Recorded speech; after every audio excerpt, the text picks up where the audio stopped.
You can't turn on your TV set or open a newspaper or magazine these days without some royal personage gazing back at you. We hear most about British royalty, the Queen Mum, Charles and Di, Andrew and Fergie. Inconsequential tidbits become big news when they concern blue blood. Europeans have an unquenchable thirst for chasing the monarchs of countries like Spain, Holland, and Monaco, and a clutch of pretenders to thrones that no longer exist. Well, we have news for Fleet Street and the other paparazzi. There is a royal family they have largely overlooked. This pretender to a throne will be Charles XII, if his country ever invites back the monarchy. But right now he answers to just plain Charlie, and you don't have to join the jet set to find him.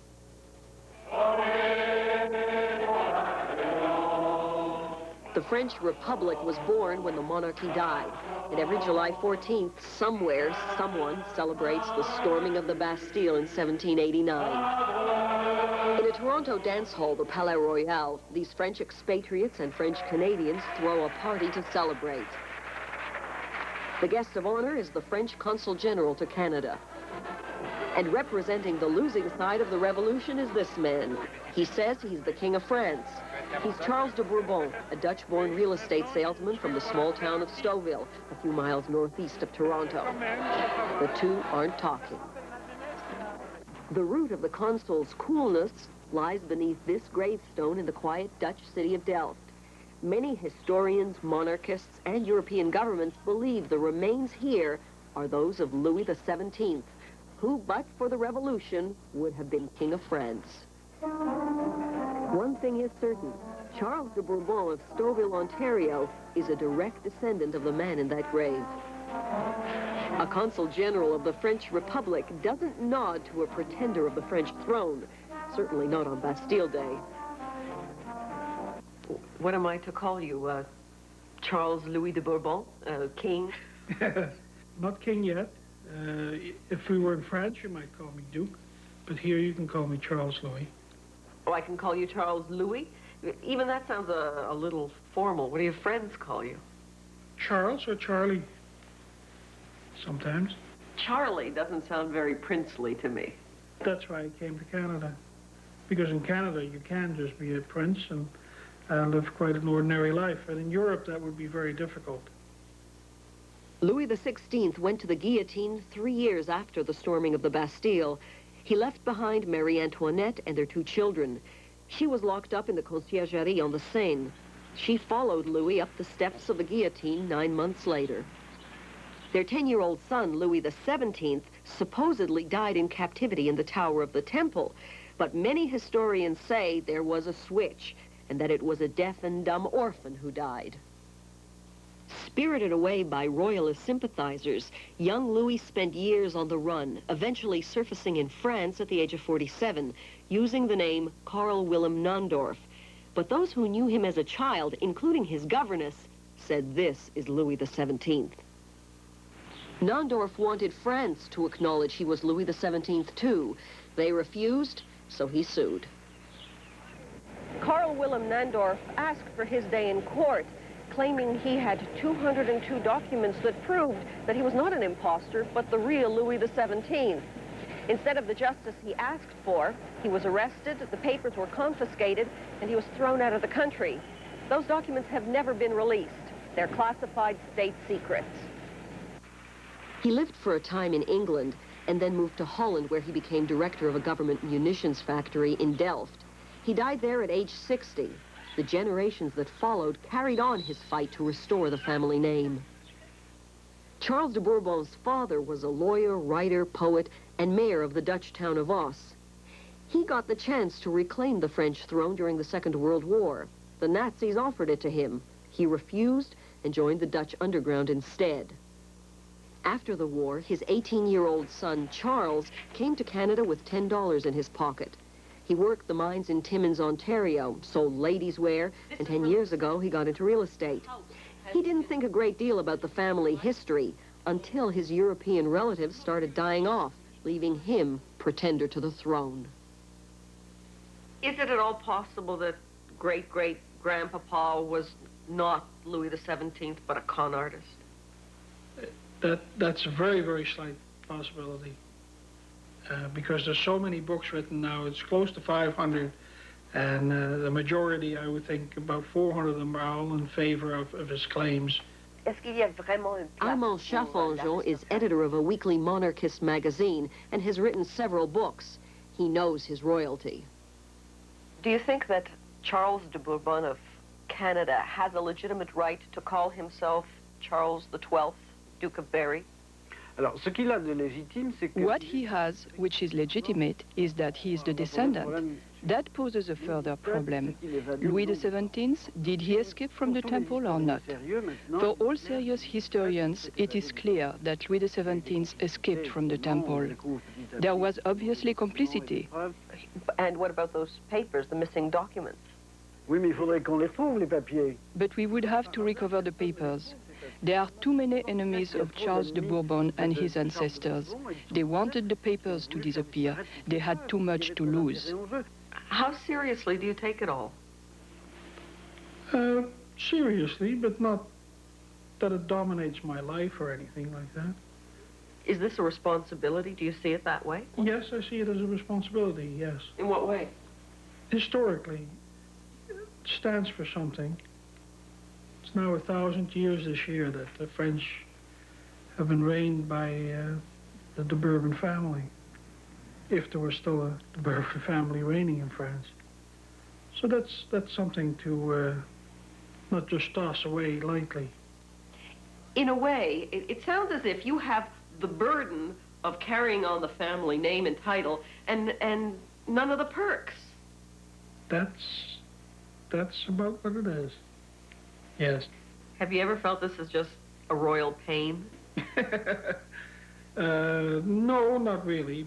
I do have some little privileges. I had a very nice private visit with the Chateau de Versailles the last time we were there.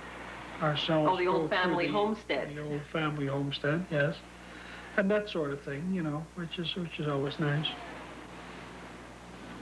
If only the course of history could have been different. It's a familiar lament and a common fantasy. If only the royal family had not lost their heads in the revolution 200 years ago, well, perhaps Charlie de Bourbon of Stouffville, Ontario, could very well have been King Charles XII, and this little place at Versailles could have been home. But reality is here in Stouffville. Charles de Bourbon is king of this castle, where he lives with his wife Arlene, whom he met in Timmins. They have 3 grown children and 5 grandchildren. When you decided to marry Charles, were you impressed with the fact that you're marrying royalty? I doubted it a bit, you know. It's, Well, you thought he was giving you a line? Oh, yes, sure. Why not? We were kids. I get the feeling that you have chosen your lifestyle. Things could have been different. Yes, I think you're right. We like the way we live, and we really didn't want to change it. What options did you have? Well, about 5 years ago, we were offered a small castle in, not a castle, what would you call it, in France. And Let's call a castle a castle. Yeah, well, it wouldn't have been that grand, but, and we could have gone there and lived as prince and princess, and... Who offered you this castle? It was a monarchist group in France that very much liked us to be there so that they could promote the monarchy better, but with somebody there. I think it would be frightening. I think Charles would have a great time. Most likely, yes. Most likely he would. But I would be frightened of it.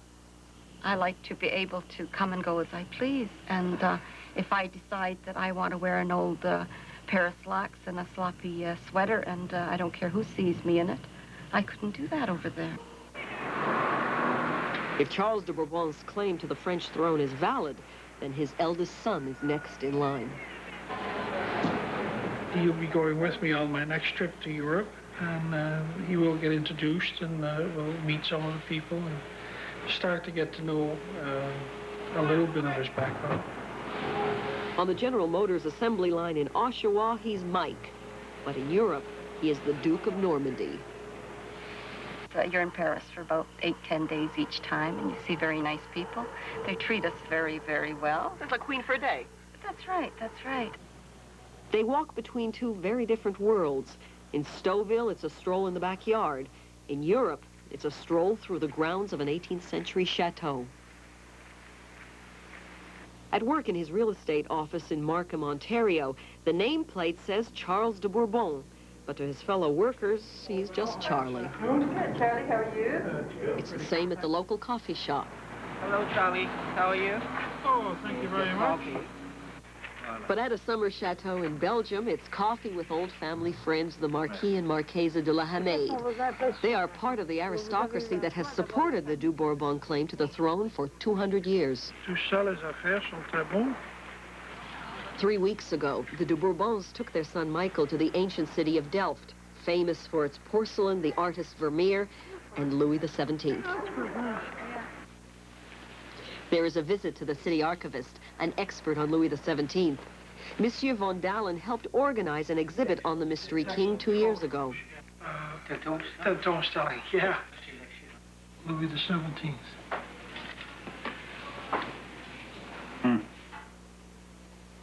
Von Dalen produces the original death certificate. So you really believe that this man is royalty? Yes, I am convinced. Beyond this busy downtown street in the center of Delft is a small park, and in it is a single grave.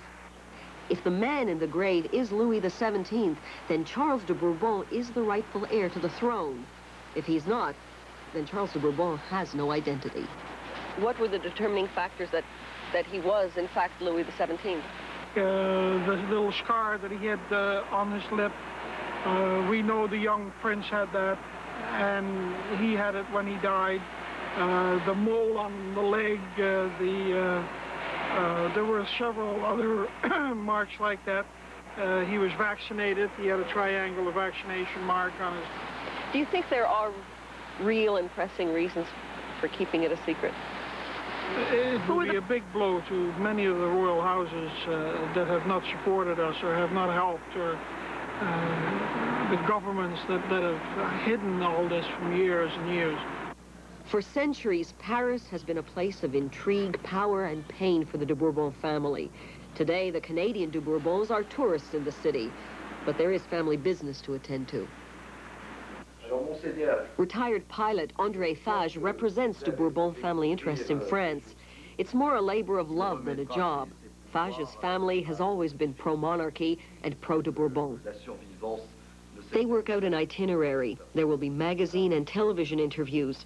A week ago, a new book was launched. It further strengthens de Bourbon's claim as the most serious pretender to the throne.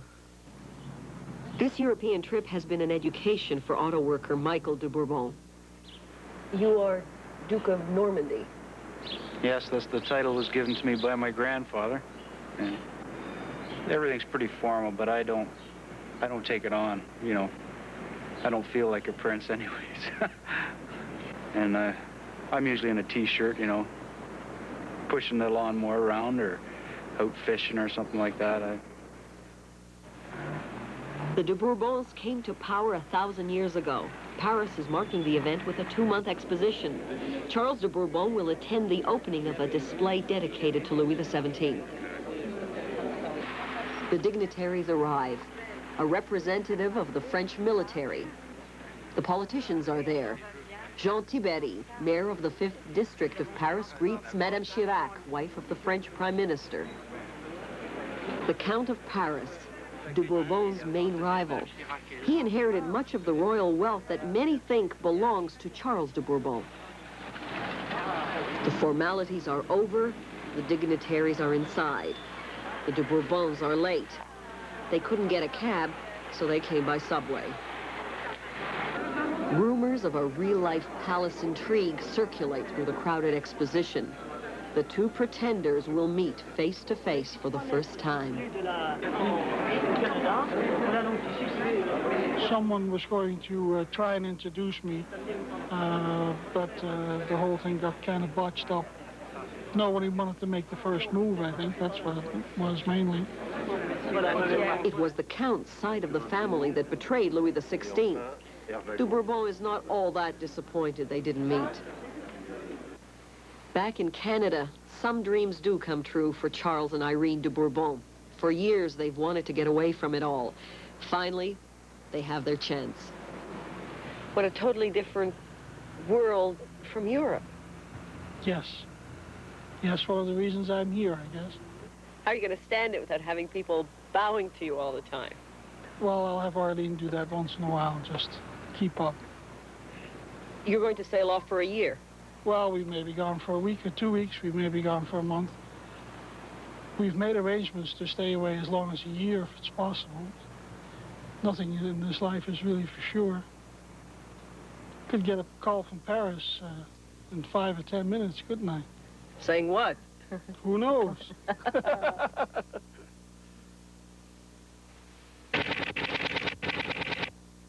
The Fifth Estate will return.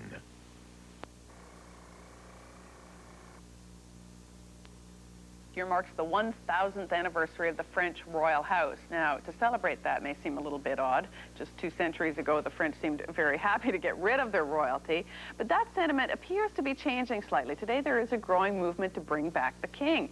And what would they find to be king? Well, how about someone in Markham, Ontario, where he works as a real estate salesman?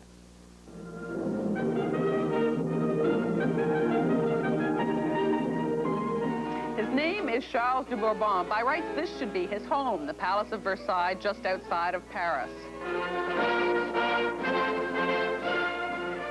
But those royal rights disappeared back in the 1700s, the last time the French lost their heads over royalty, literally.